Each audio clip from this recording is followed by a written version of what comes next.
y caballeros, They're not introducing me, so I'll introduce no me van a myself. introducir, entonces yo voy a hacer mi propia introducción. My name is Mark Mi Cocker, nombre es Mark Cocker, and I'm the author of this soy el autor very large book de called este Birds gran and libro que se People. llama I just Los want pájaros y las to personas. say one Y quiero few decir preliminary unas things. cosas First of all, I'm antes. Primero que delighted todo, to be estoy here feliz in de estar aquí en Medellín Medellín tonight. It's esta noche. fantastic to Es speak to you. fantástico poder hablar I con can only ustedes speak hoy. to you, Solamente puedo hablarles a ustedes through my a wonderful través translator, de Constanza. Constanza, la traductora. Normally when I speak, Normalmente I cuando breathe hablo only respiro twice. únicamente dos Once veces. when I Una start, vez cuando comienzo and then an hour y luego later una hora when I después stop. cuando termino.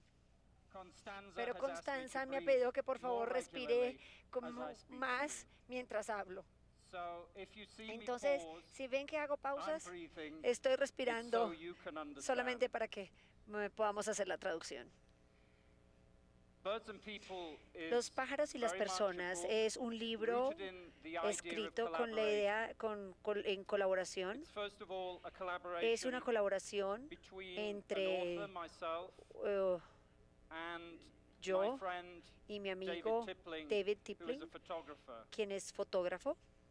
I tell him that Yo he le had the digo, easy yo le job. dije a él que él tenía el trabajo He fácil. went round the world Él for fue 5 alrededor del years mundo on 7 durante 5 años, 7 continentes, 39 countries, 39 países, snapping pictures tomando of birds. fotos de pájaros.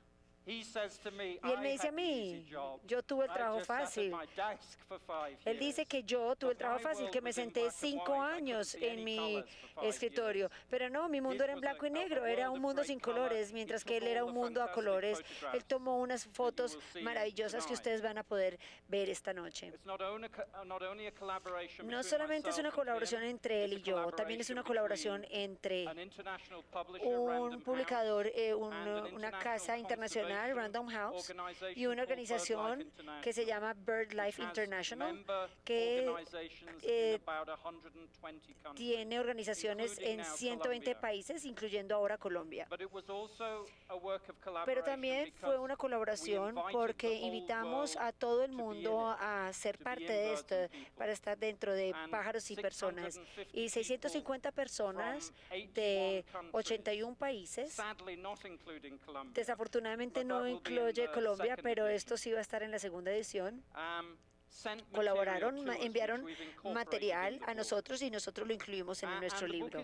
Y el libro es poco usual porque la mayoría de los libros sobre pájaros hablan sobre la vida de los pájaros, dónde viven, cómo se separan, cómo se ven, qué hacen, cuál es su apariencia. Y nuestro libro es sobre la relación que hay entre las personas y los pájaros, cómo nuestros mundos se han conectado de diferentes maneras.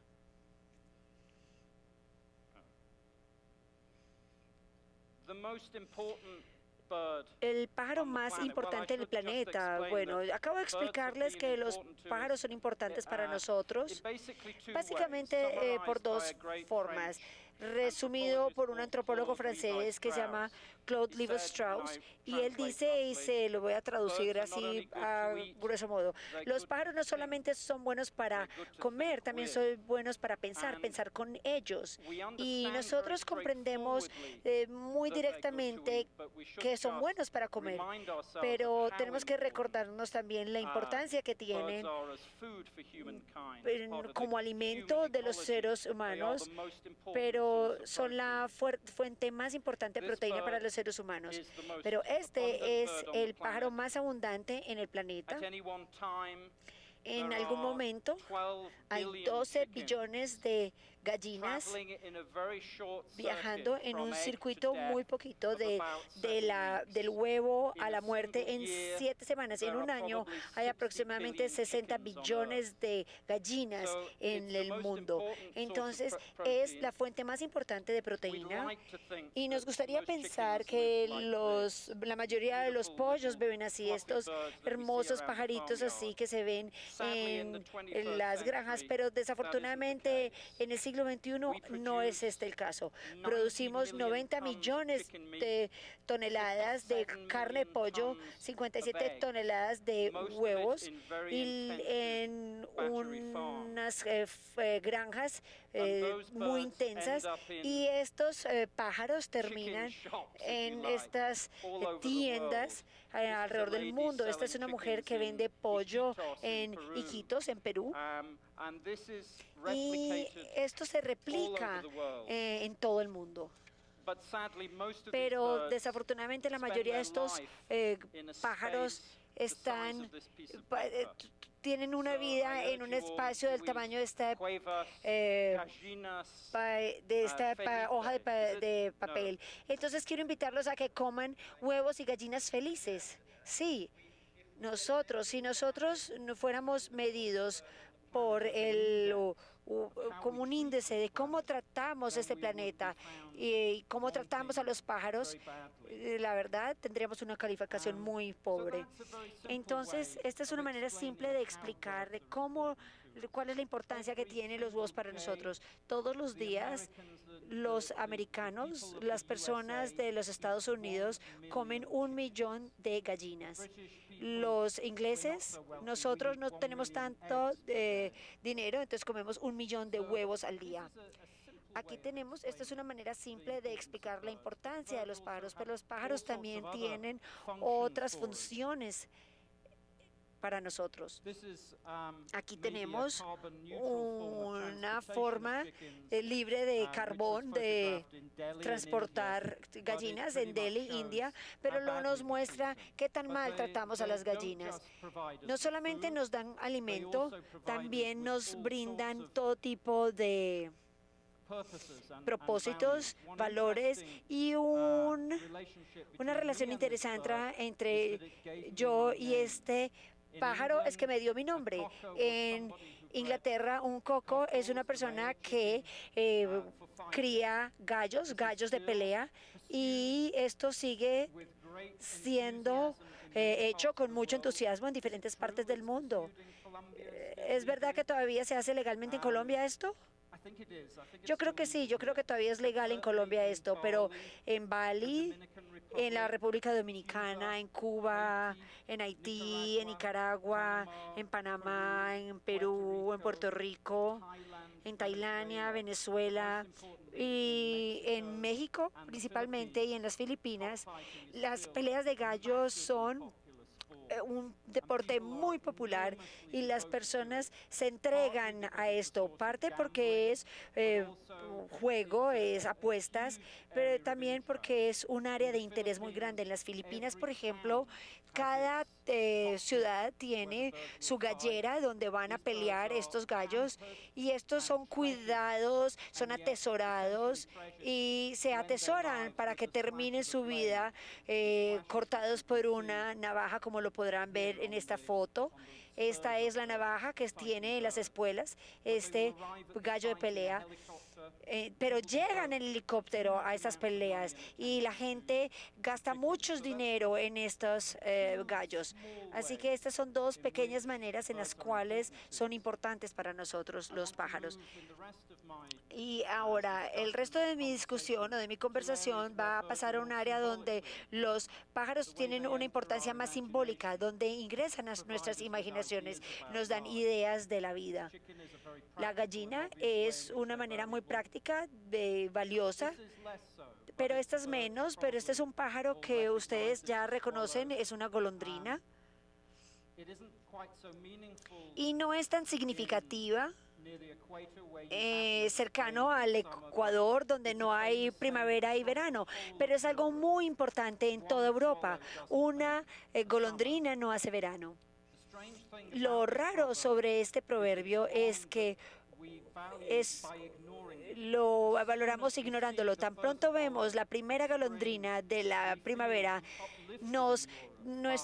tenemos el espíritu levantado en Europa. Tenemos que este pájaro migra, viene de África, es un pájaro que mide las estaciones, por ejemplo, también en Estados Unidos, en Canadá, en Europa.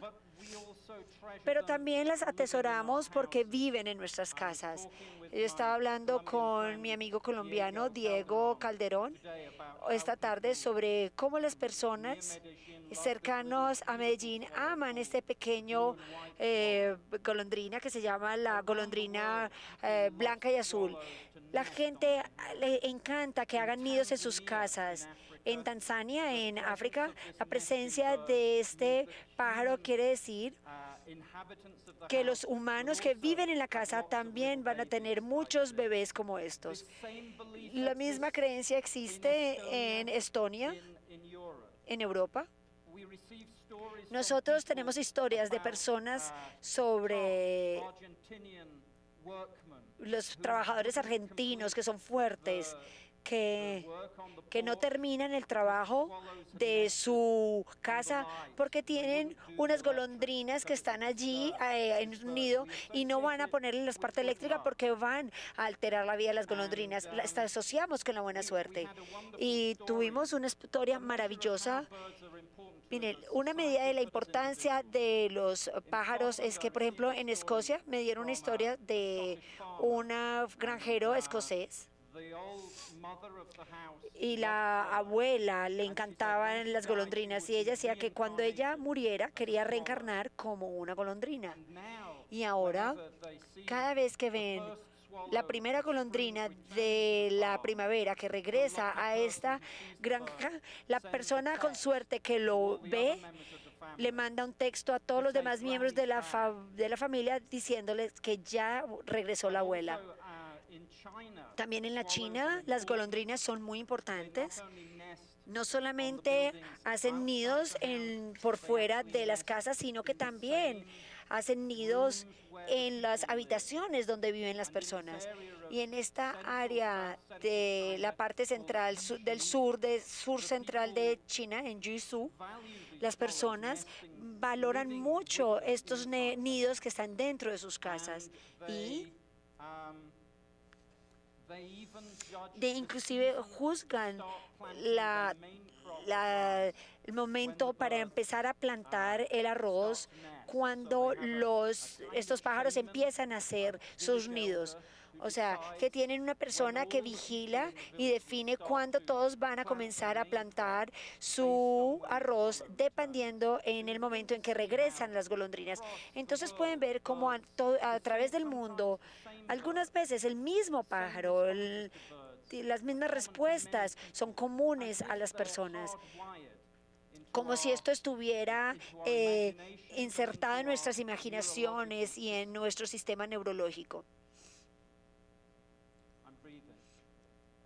Estoy respirando.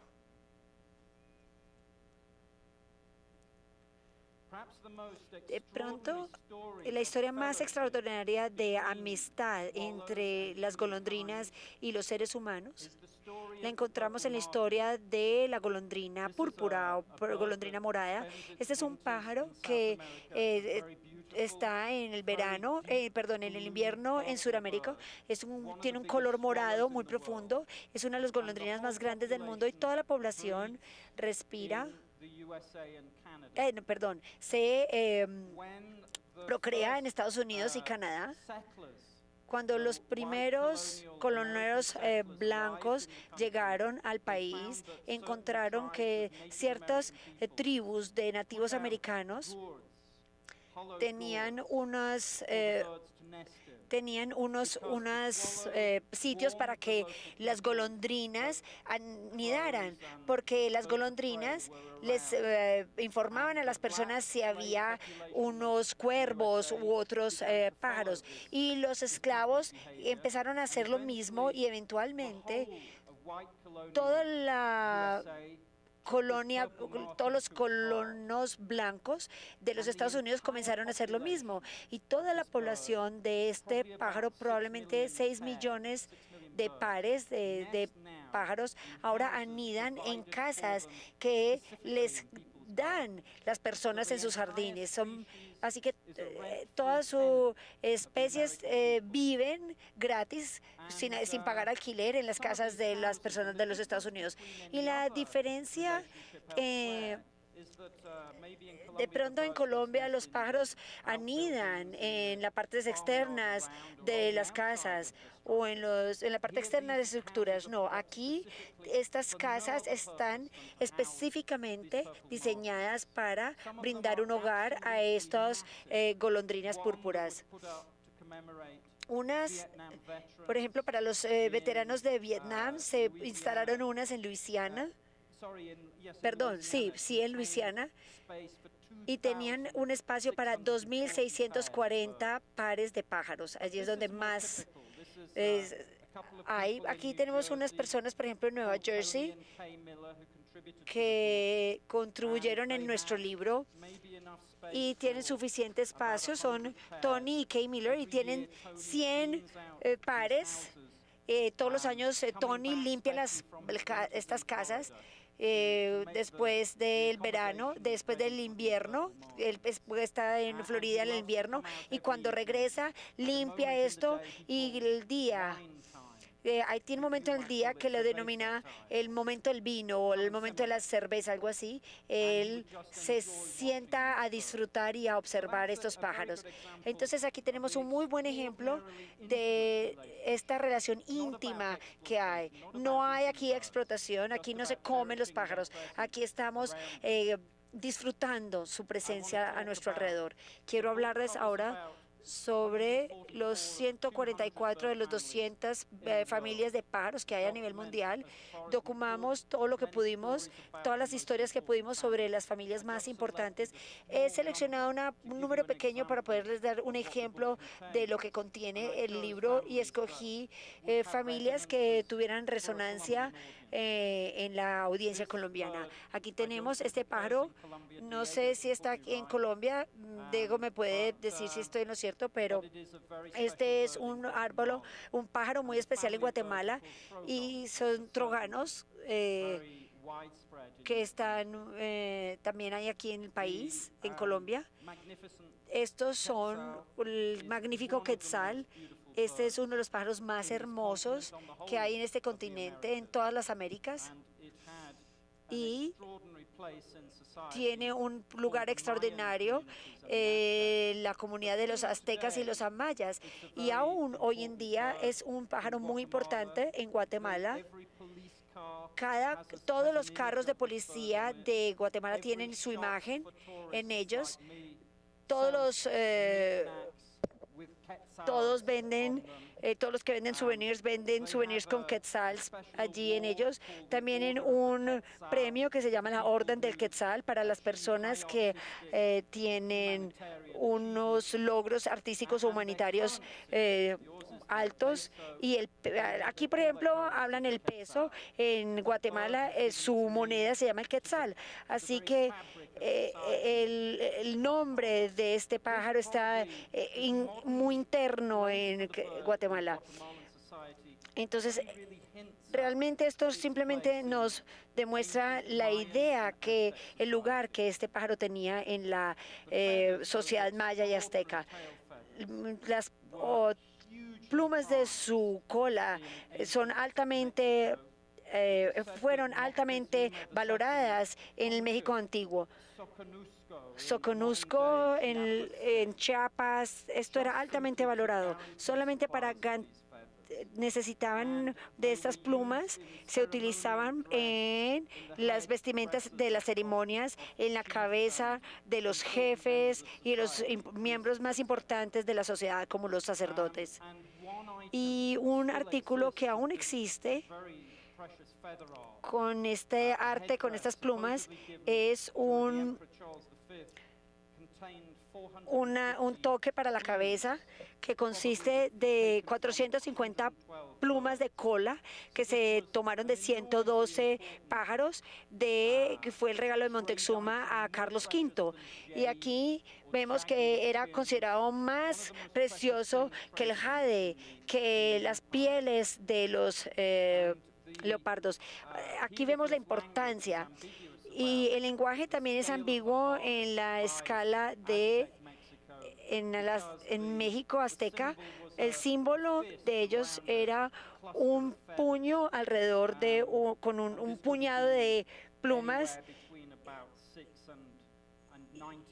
y eran entre 6 y 19 plumas y se usaban entre 6 y 31.000 kilos de plumas cada año a la capital azteca, a Tenochtitlán. Y era prohibido matar estos pájaros, eran sagrados. Había que quitarle las plumas sin matar el pájaro. Aquí tenemos una imagen de el dinero, el quetzal. Hay una hermosa combinación de jeroglíficos mayas y de escritura en español, y esta hermosa imagen del quetzal volando a través de este billete. Y cada vez que yo veo, no sé ustedes, pero cada vez que yo veo las esculturas mayas, siempre me sorprende lo complicadas que son. Y todo lo que les puedo decir en este momento es que estas líneas que están en la cabeza de la mayoría de las imágenes de los sacerdotes y los reyes son probablemente plumas de quetzal. Así que eran muy importantes, culturalmente eran muy valoradas en Guatemala, para los mayas en Guatemala. Aquí tenemos una imagen de Quetzalcóatl, uno de los héroes culturales de los mexica, y también conocido como el Kukulcán de los mayas. Y aquí lo vemos con estas plumas verdes en su cabeza. Cuando David Tipling, el fotógrafo, mi amigo, estaba tomando estas imágenes hermosas de los quetzales, dice que solamente les gustaba tomar estas fotos a cierta hora del día porque en otras horas del día no se veían como quetzales. Lo que él quería decir es que él es mejor en fotografía que palabras, pero lo que quería decir era que el pájaro cambia ante los ojos. Y los estudios de los dibujos en un lugar llamado, para respirar,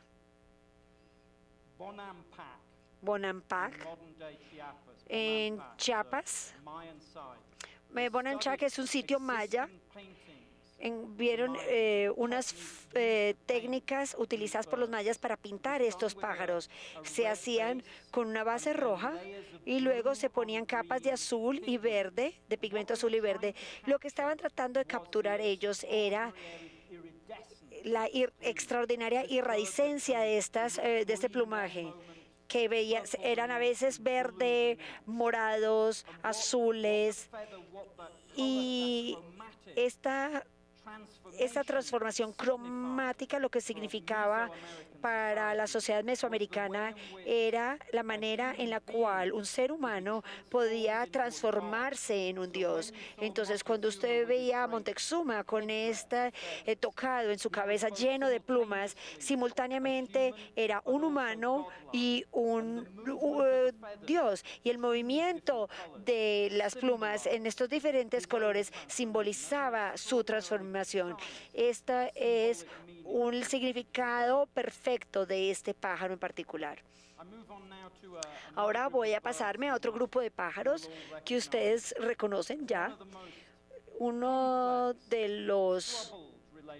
las relaciones más complejas y con problemas que hay con los pájaros, y también de alguna manera una de las más importantes, es aquí tenemos esta niña de la tribu Yahua de Perú.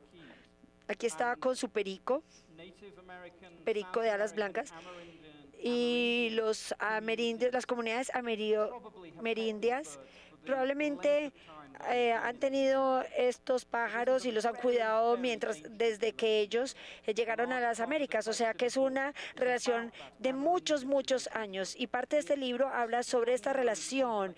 Es uno con unos significados muy complejos. Por ejemplo, el significado que tienen las guacamayas para estas personas, y la relación también, en algunas maneras, donde hay más problemas, es la manera en la que las personas de Europa y de Estados Unidos, especialmente en Norteamérica, están obsesionados con estos pájaros. Y esta obsesión comenzó hace muchísimo tiempo, hace 500 años antes de Cristo. las personas veían los loros que migraban de Asia y se obsesionaron con ellos con querían un consumo de estos pájaros. Estos eran hermosos pájaros que definían el poder, porque eran personas que podían hacer comercio con artículos exóticos. Por ejemplo, tenemos aquí este extraordinario dibujo que resume esta complejidad. Primero, es una pintura de Nicolas Bachem del siglo XVII, holandesa, y es muy compleja. No quiero comprenderla exactamente, pero pueden ver aquí un vendedor moro rogándole a esta mujer que está siendo coqueta, pero también al mismo tiempo está como desaprobando la cosa y le está vendiendo este hermoso guacamaya. Y para mí lo que representa es esta expresión del ambiente suramericano tropical maravilloso, cómo se disloca de su geografía, se lleva a otro lado. Mira, aquí tenemos un vendedor africano en un puerto mediterráneo vendiendo un pájaro que viene de Sudamérica a una cristiana. Así que es una pintura muy extraña con otros simbolismos con pájaros. Aquí vemos plumas de avestruz en el sombrero del soldado.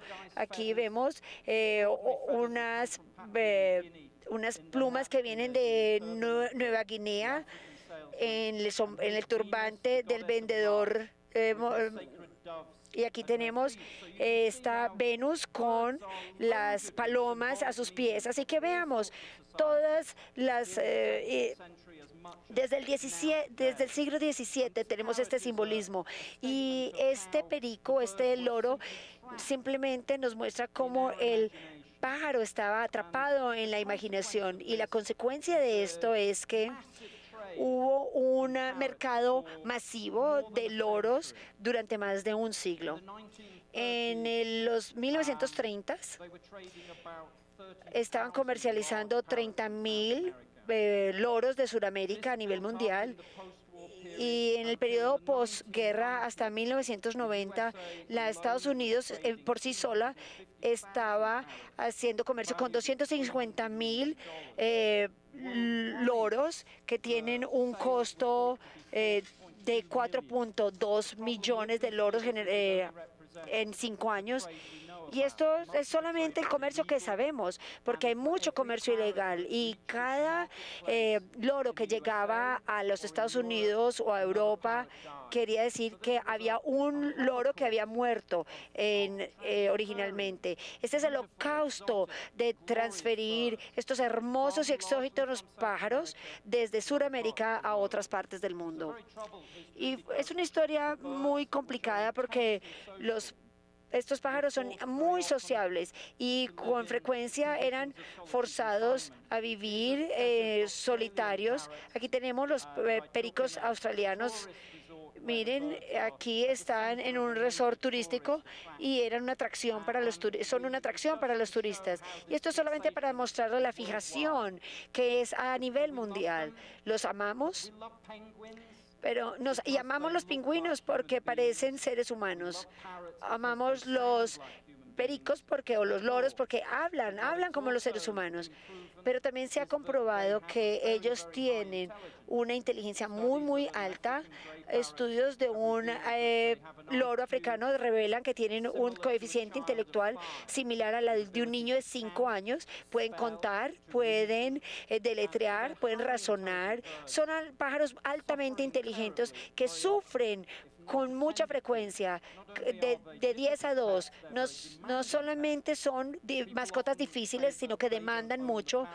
A veces la gente dice que ellos no son dueños de un perico, sino que el perico es el dueño de ellos. Las consecuencias más terribles de los guacamayas, por ejemplo, esta es una que tiene la historia más trágica. En 1990, el comercio de este pájaro, voy a tomar agua y a respirar, conllevó a una situación donde hubo solamente una guacamaya de Spix libre, y esta vivió 10 años, murió, y ahora el futuro de este pájaro está en manos de las personas del medio oeste de Europa que pagaron de 50 a 60 mil dólares para comprar una sola loro. Estas personas tenían tanto deseo de tener este gran pájaro, ahora son las personas de las cuales tenemos que depender para poder restaurarlo en Brasil. Y de pronto, posiblemente antes del 2030, esperamos que se pueda reintroducir este pájaro a su hábitat. Esto es solamente una visión general de cómo los loros son utilizados de manera simbólica por las personas indoamericanas. Aquí tenemos también las tangaras, los tucanes.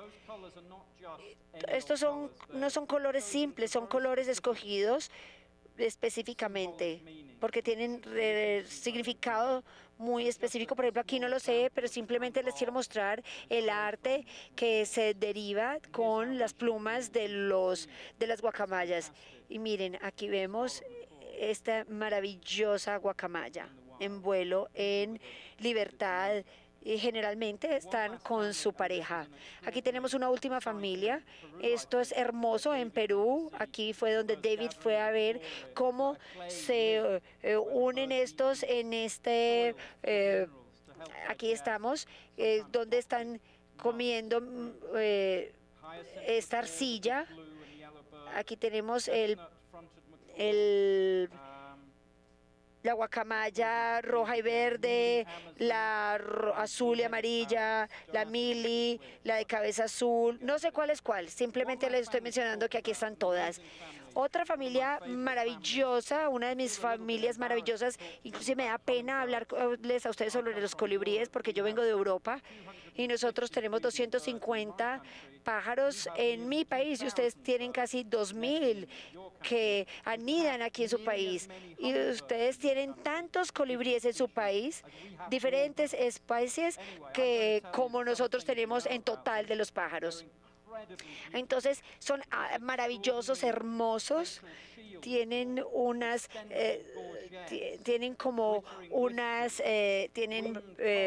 colores, barbas, tienen unos pechos maravillosos.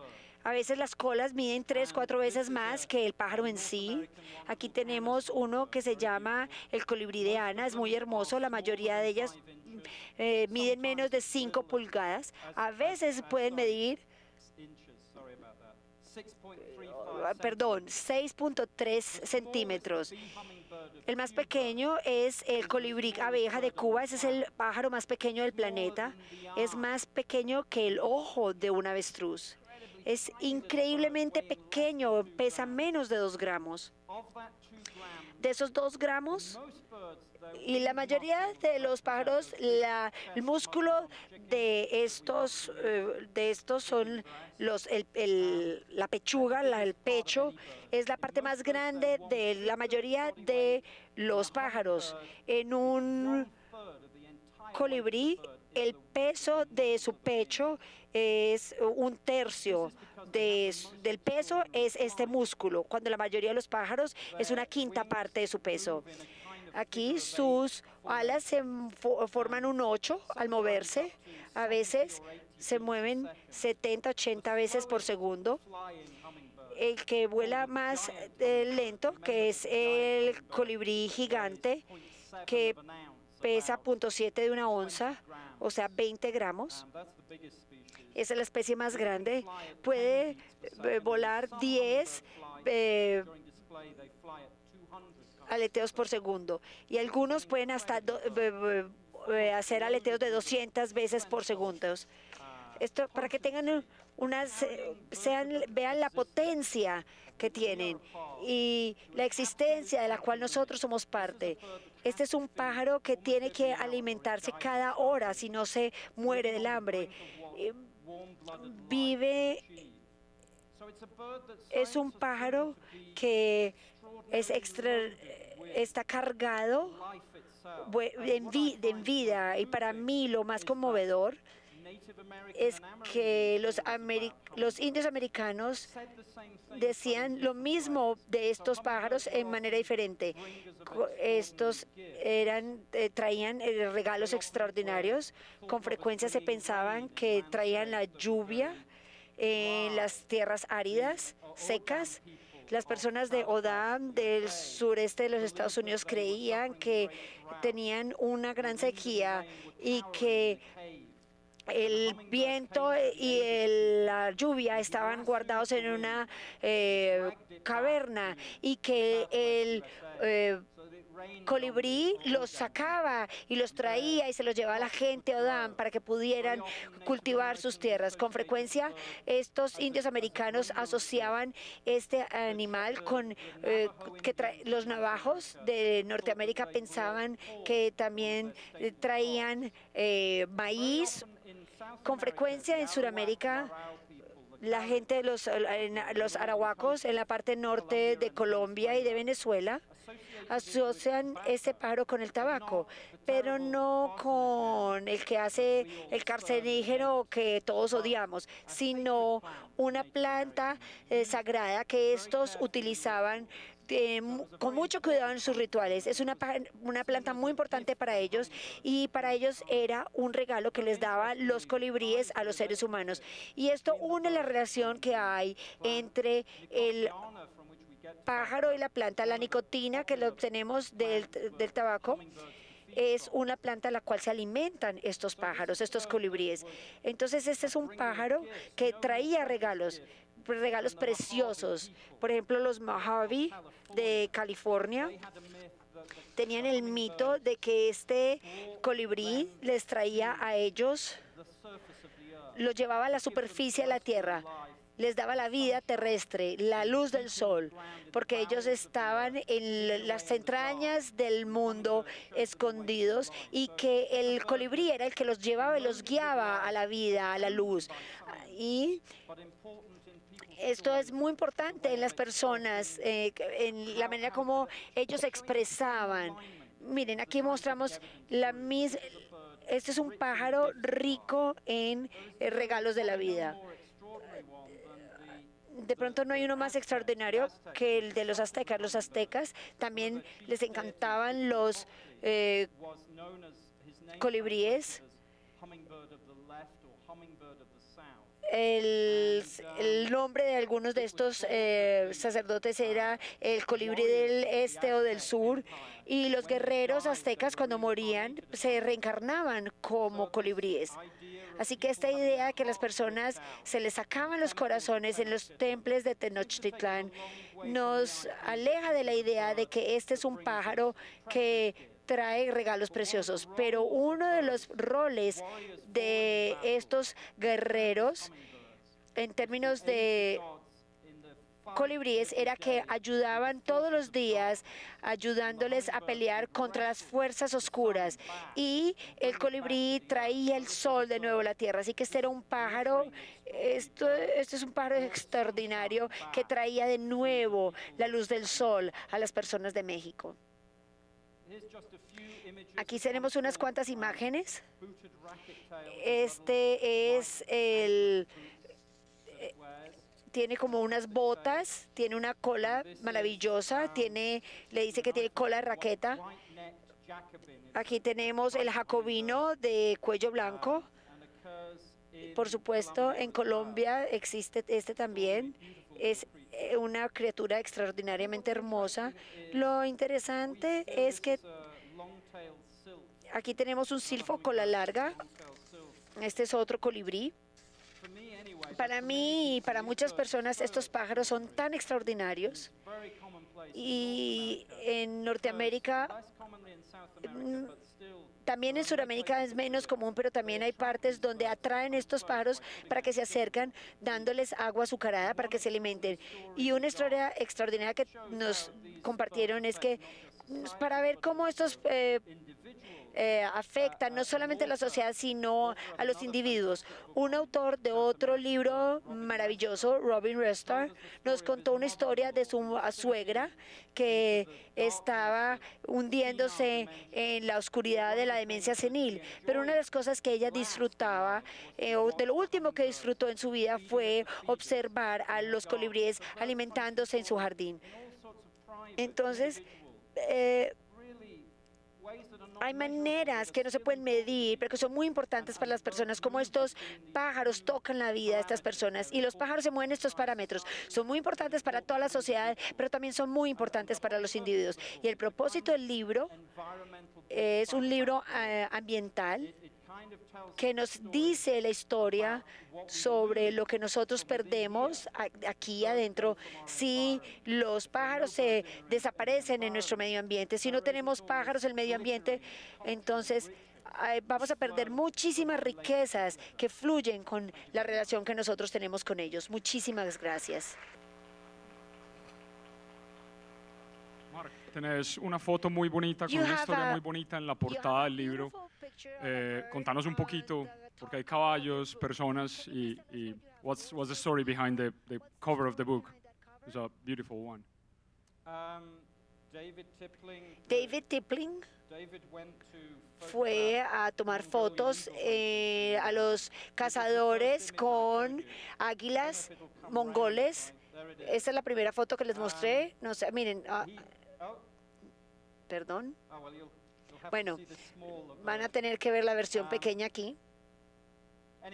Bueno, en todo caso, 4 caballos de la Apocalipsis que corren hacia la cámara. Y él fue a tomar estas fotos de estos mongoles en Kazajistán que cazan con las águilas, las utilizan para atrapar zorros y otros pájaros.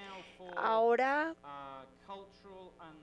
por propósitos culturales y recreacionales, pero antes era para buscar la proteína.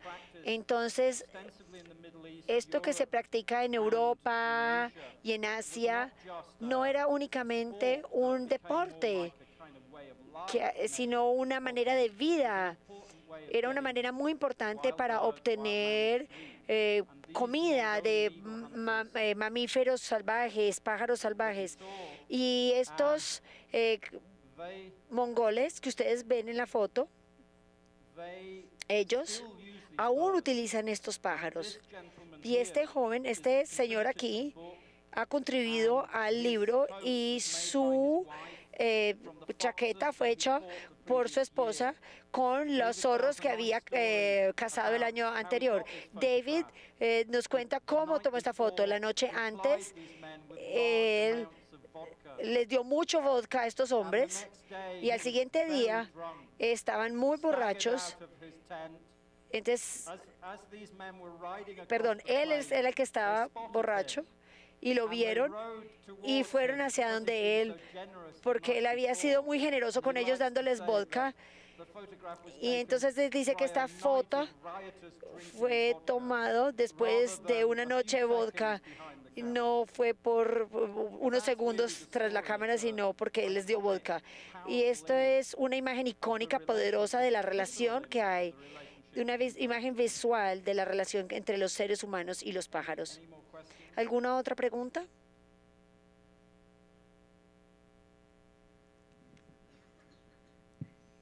Buenas noches.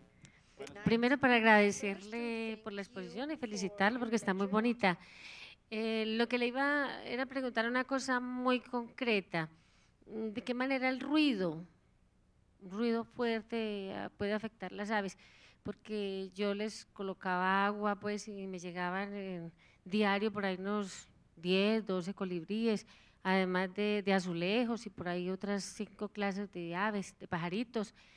Y el año pasado, con la pólvora desde el 24 de diciembre hasta hoy, apenas hoy vino el primer colibrí.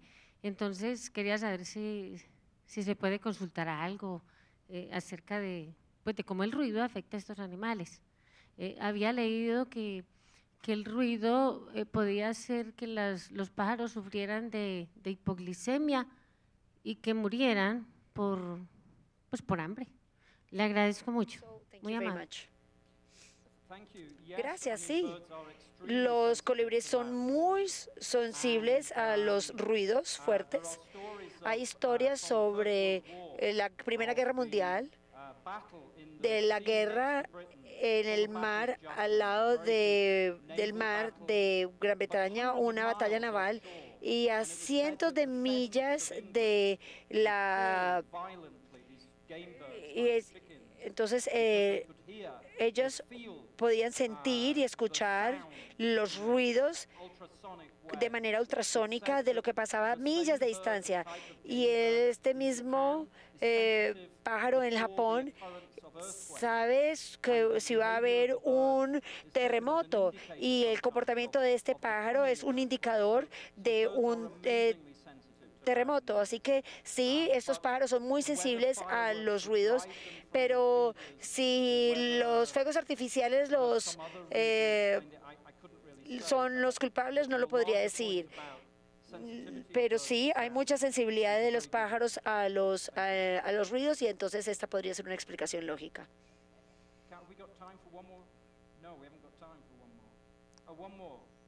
Una pregunta más, una sola pregunta más. Mark, así como encontraste historias de aves que simbolizan lo mismo en regiones pues alejadas, ¿encontraste historias de aves contrastantes? Es decir, las que para unas culturas son sumamente sagradas y para otras radicalmente odiadas.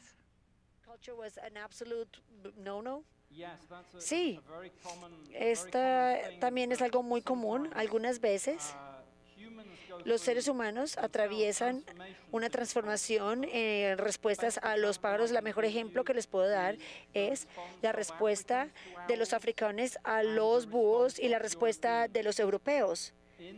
En las épocas de Shakespeare, en el siglo XVI, las personas asociaban los búhos con la oscuridad, la muerte, el miedo y con el mal.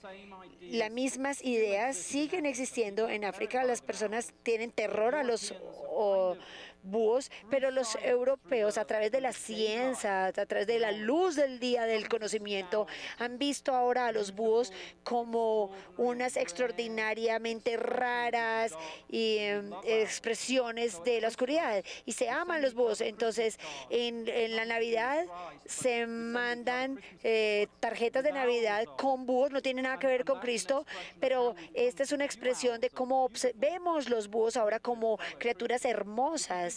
Si usted le hace esto a un africano, le da una tarjeta de Navidad con un búho, ellos van a pensar que ustedes quieren matarlos. Entonces sí, las personas tienen o pueden tener unas respuestas absolutamente diferentes, diametralmente opuestas a los pájaros. Pero también hay respuestas, como el caso de las golondrinas, donde hay muchas similitudes a nivel mundial, unas respuestas humanas muy similares a estos pájaros. Es extraordinario. Es como si todos nos habláramos y dijéramos, miren, hagamos que las golondrinas sean preciosas, pero digamos que los búhos son pájaros de la oscuridad. Así que realmente es un patrón muy interesante de similitudes y de diferencias. Voy a dejarlo hasta ahí porque creo que ya se nos acabó el tiempo. Muchísimas gracias.